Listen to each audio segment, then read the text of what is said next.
प्रेमचंद की कहानी प्रतिज्ञा का भाग 7 कहानीनामा के द्वारा आप तक पहुंचाने का एक प्रयास।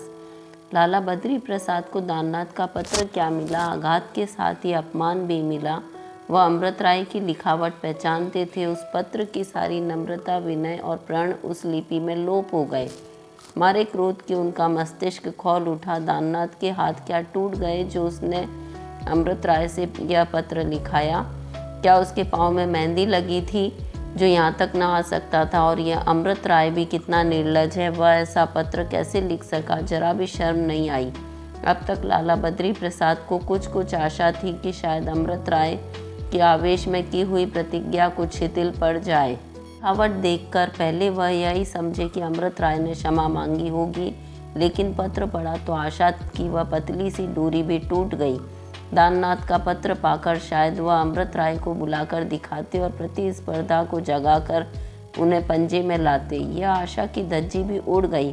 इस जले पर नमक छिड़क दिया। अमृत राय की लिखावट ने क्रोध से कांपते हुए हाथों से दाननाथ को पत्र लिखा। लाला दाननाथ जी, आपने अमृत राय से यह पत्र लिखाकर मेरा और प्रेमा का जितना आदर किया है उसका आप अनुमान नहीं कर सकते। उचित तो यही था कि मैं उसे फाड़कर फेंक देता और आपको कोई जवाब न देता, लेकिन यहीं तक लिख पाए थे कि देवकी ने आकर बड़ी उत्सुकता से पूछा, क्या लिखा है बाबू अमृत राय ने? प्रसाद ने कागज की ओर सिर झुकाए हुए कहा, अमृत राय का कोई खत नहीं आया। देवकी, चलो कोई खत कैसे नहीं आया? मैंने कोठे पर से देखा, उनका आदमी एक चिट्ठी लिए लपका आ रहा था। बद्री प्रसाद, हाँ आदमी तो उन्हीं का था, पर खत दाननाथ का था, उसी का जवाब लिख रहा हूँ। माशा ने अमृत राय से खत लिखवाया है और नीचे अपने दस्तखत कर दिया। अपने हाथ से लिखते शर्म आती थी, बेहुदा शोधा। देवकी, खत में था क्या? बद्री प्रसाद, यह पढ़ा तो है, देख क्यों नहीं लेती? देवकी ने खत पढ़कर कहा, तो इसमें इतना बिगड़ने की क्या बात है? जरा देखूं सरकार ने इसका क्या जवाब लिखा है। बद्री प्रसाद, तो देखो, अभी तो शुरू किया है। ऐसी खबर लूँगा कि बच्चा सारा सौदापन भूल जाए। की ने बद्री प्रसाद का पत्र पढ़ा और फाड़ कर फेंक दिया। बद्री प्रसाद ने कड़क कर पूछा, फाड़ क्यों दिया? तुम कौन होती हो मेरा खत फाड़ने वाली? देवकी, तुम कौन होते हो ऐसा खत लिखने वाले? अमृत राय को खोकर क्या तुम्हें संतोष नहीं हुआ जो दानू को भी खो देने की फिक्र करने लगे? तुम्हारे खत का नतीजा यही होगा कि दानू फिर तुम्हें अपनी सूरत कभी न दिखाएगा। जिंदगी तो मेरी लड़की की खराब होगी, तुम्हारा क्या बिगड़ेगा? बद्री प्रसाद, हाँ और क्या, लड़की तो तुम्हारी है, मेरी तो कोई होती ही नहीं। कि आपकी कोई होती तो उसे कुएं में ढकेलने को यों न तैयार हो जाते। यहाँ दूसरा कौन लड़का है प्रेमा के योग्य, जरा सुनो। बद्री प्रसाद, दुनिया योग्य वरों से खाली नहीं, एक से एक पड़े हुए हैं। देव की पास के 2-3 शहरों में तो कोई दिखता नहीं। हाँ, बाहर की मैं नहीं कहती, सत्तू बांधकर खोजने निकलोगे तो मालूम होगा। बरसों दौड़ते गुजर जाएंगे, फिर भी बेजाने अपनी घर लड़की कौन ब्याहेगा और प्रेमा क्यों मानने लगी? बद्री प्रसाद, उसने अपने हाथ से क्यों खत नहीं लिखा? मेरा तो यही कहना है, क्या उसे इतना भी मालूम नहीं कि इसमें मेरा कितना अनादर हुआ? सारी परीक्षाएं तो पास किए बैठा है, डॉक्टर भी होने जा रहा है, क्या उसे इतना भी नहीं मालूम? स्पष्ट बात है, दोनों मिलकर मेरा अपमान करना चाहते हैं। कि हाँ, सौदे तो हैं ही, तुम्हारा अपमान करने के सिवा उनका और उद्यम ही क्या है? साफ तो बात है, तो और तुम्हारी समझ में नहीं आती। न जाने बुद्धि का हिस्सा लगते वक्त तुम कहाँ गए थे? 50 वर्ष के हुए और इतनी मोटी सी बात सूझ नहीं सकते। बद्री प्रसाद ने हंसकर कहा, मैं तुम्हें तलाश करने गया था। देवकी अधेड़ होने पर भी विनोदशील थी, बोली, वाह, मैं पहले ही पहुंचकर कई हिस्से उड़ा ले गई थी। दोनों में कितनी मैत्री है यह तो जानते ही हो। दाननाथ मारे संकोच के खुद न लिख सका होगा। अमृत बाबू ने सोचा होगा कि लाला जी कोई और वर न ठीक करने लगे, इसलिए यह खत लिखकर दानू से जबरदस्ती हस्ताक्षर करा लिया होगा।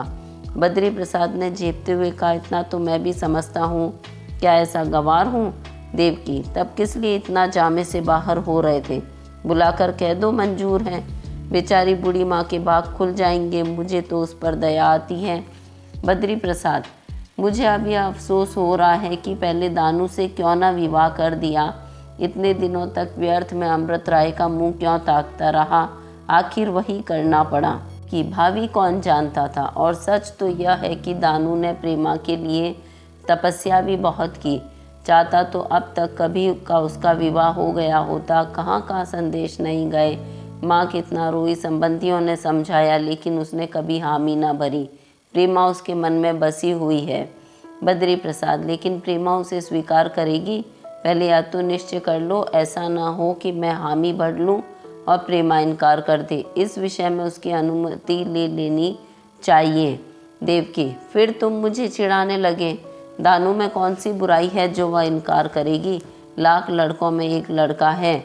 हाँ, यह जिद हो कि करूँगी तो अमृत राय से करूँगी, नहीं तो कुंवारी रहूँगी तो जन्म भर उनके नाम पर बैठी रहे। अमृत राय तो अब किसी विधवा से ही विवाह करे, संभव है करे ही न, उनका वेद ही दूसरा है। मेरी बात मानो, दानू को खत लिख दो। प्रेमा से पूछने पाछने का काम नहीं। मन ऐसी वस्तु नहीं है जो काबू में न आए।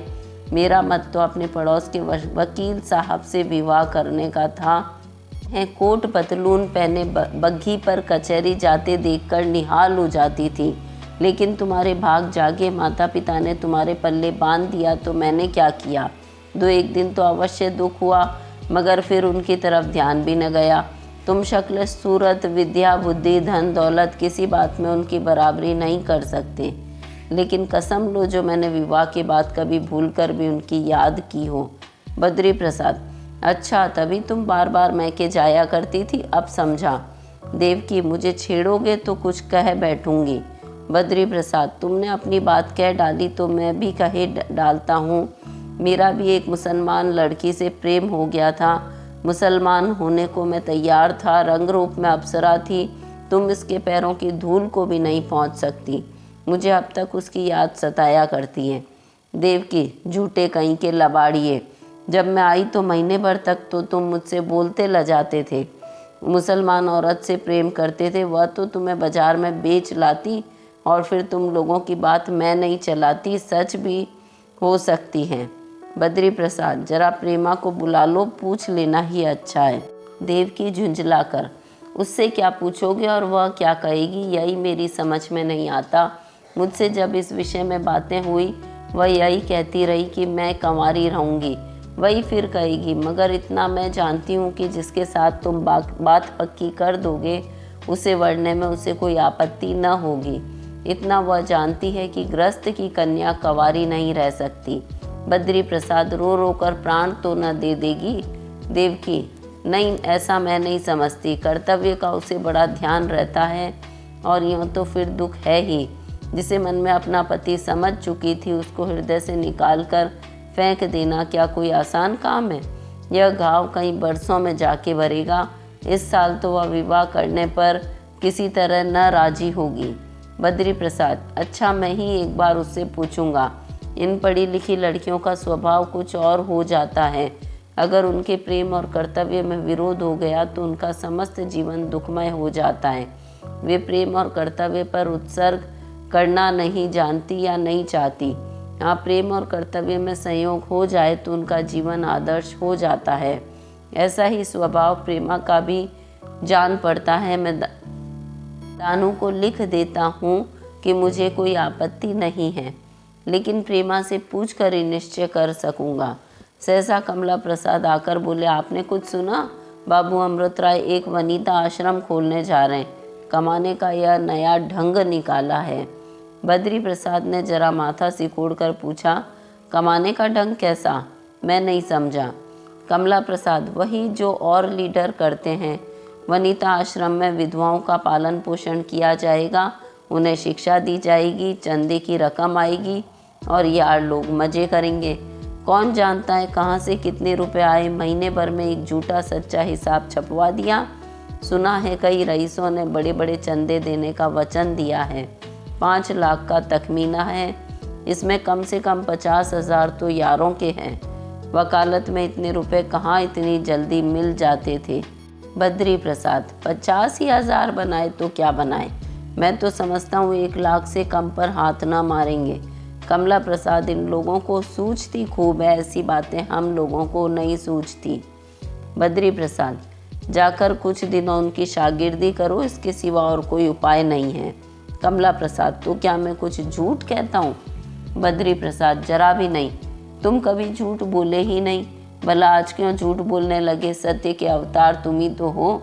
देवकी, सच कहा है, होम करते हाथ जलते हैं। वह बेचारा तो परोपकार के लिए अपना सर्वस्व त्यागे बैठा है और तुम्हारी निगाह में उसने लोगों को ठगने के लिए स्वांग रचा है। आप तो कुछ कर नहीं सकते, दूसरों के सत्कार्य में बाधा डालने को तैयार। उन्हें भगवान ने क्या नहीं दिया जो यह मायाजाल रचते। अच्छा, मैं झूठा सही, इसमें झगड़ा काहे का? थोड़े दिनों में आप ही कलई खुल जाएगी।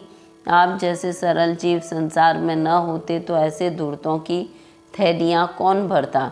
देवकी, बस चुप रहो। कमला प्रसाद, ऐसी बातें मुंह से निकालते तुम्हें शर्म नहीं आती? कहीं प्रेमा के सामने ऐसी बेसिर पैर की बातें न करने लगना। याद है तुमने एक बार अमृत राय को झूठा कहा था तो उसने 3 दिन तक खाना नहीं खाया था। कमला प्रसाद, या इन बातों से नहीं डरते? लगी लिपटी बातें करना भाता भी नहीं। कहूँगा सत्य ही, चाहे किसी को अच्छा लगे या बुरा। वह हमारा अपमान करते हैं तो हम उनकी पूजा न करेंगे? आखिर वह हमारे कौन होते हैं जो हम उनकी करतूतों पर पर्दा डालें? मैं तो उन्हें इतना बदनाम करूँगा कि शहर में किसी को मुंह न दिखा सकेंगे। कहते हुए कमला चला गया। उसी समय प्रेमा ने कमरे में कदम रखा। उसकी पलकें भीगी हुई थी, मानो रोती रही हो। उसका कोमल गात ऐसा क्रश हो गया था मानो किसी हास्य की प्रतिध्वनि हो। मुख किसी वियोग जा दें। वह क्यों जीजाजी पर झूठा आक्षेप करते फिरते हैं? बद्री प्रसाद ने विस्मित होकर कहा, दाननाथ, वह भला क्यों अमृत राय पर आक्षेप करने लगा? उससे जैसी मैत्री है वैसी तो मैंने और कहीं नहीं देखी। प्रेमा, विश्वास तो मुझे भी नहीं आता, पर भैयाजी कह रहे हैं। वनिता आश्रम खोलने का तो जीजाजी का बहुत दिनों से विचार था। कई बार मुझसे उसके विषय में बातें हो चुकी है, लेकिन बाबू दाननाथ अब यह कहते फिरते हैं कि वह इस बहाने से रुपए जमा करके जमींदारी लेना चाहते हैं। बद्री, कमला कहते थे? प्रेमा, हाँ वही तो कहते थे। दाननाथ ने द्वेषवश कहा हो तो आश्चर्य ही क्या। आप जरा उन्हें बुलाकर पूछें। बद्री, कमला झूठ बोल रहा है, सरासर झूठ। दानू को मैं खूब जानता हूँ, उसका सा सज्जन बहुत कम मैंने देखा है। मुझे तो विश्वास है कि आज अमृत राय के हित के लिए प्राण देने का अवसर आ जाए तो दानू शौक से प्राण दे देगा। आदमी क्या हीरा है, मुझसे जब मिलता है बड़ी नम्रता से चरण छू लेता है। देवकी, कितना हंसमुख है, मैंने तो उसे जब देखा हंसते ही देखा। बिल्कुल बालकों का स्वभाव है। उसकी माता रोया करती है कि मैं मर जाऊंगी तो दानू को कौन खिलाकर सुलाएगा। दिन भर भूखा बैठा रहे पर खाना न मांगेगा, और अगर कोई बुला कर खिलाए तो सारा दिन खाता रहेगा। बड़ा सरल स्वभाव है, अभिमान तो छू नहीं गया। प्रसाद, अब की डॉक्टर हो जाएगा। लाला बद्री प्रसाद उन आदमियों में से थे जो दुविधा में नहीं रहना चाहते थे। किसी न किसी निश्चय पर पहुंच जाना उनके चित्त की शांति के लिए आवश्यक है। दाननाथ के पत्र का जिक्र करने का ऐसा अच्छा अवसर पाकर वह अपने को संवरण न कर सके। बोले, यह देखो प्रेमा, दानू ने अभी यह पत्र भेजा है। मैं तुमसे इसकी चर्चा करने जा रहा था कि तुम खुद आ गई। पत्र का आशय क्या है? प्रेमा इसे तुरंत ताड़ गई। उसका हृदय जोर से धड़कने लगा। उसने कांपते हाथों से पत्र ले लिया, पर कैसा रहस्य! लिखावट तो साफ अमृत राय की है। उसकी आंखें भर आई। लिफाफे पर यह लिपि उसकी आंखों में कांटों की भांति चुभने लगी।